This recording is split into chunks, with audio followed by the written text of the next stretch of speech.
Chairman, if I may, a bit broader question, or perhaps more of a 30,000-foot question.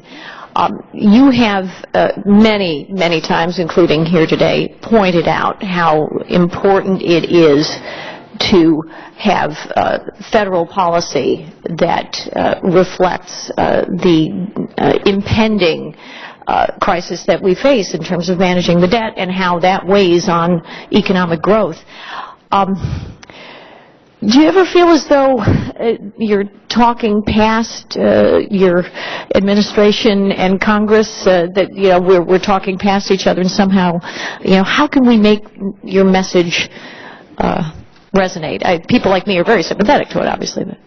Well, these criticisms are easy for me to make. I don't have to deal with the politics, and I know they're very difficult. It's always hard to explain to people, why you have to tighten your belt one way or another.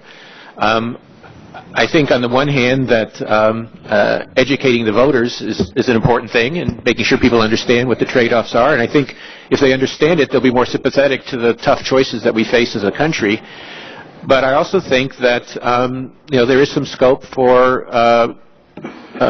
bargaining within the Congress. We've had some very close calls recently in terms of making progress, and we have, as I mentioned before, this fiscal cliff on January 1st.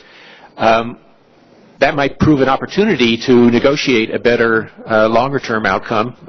We'll see.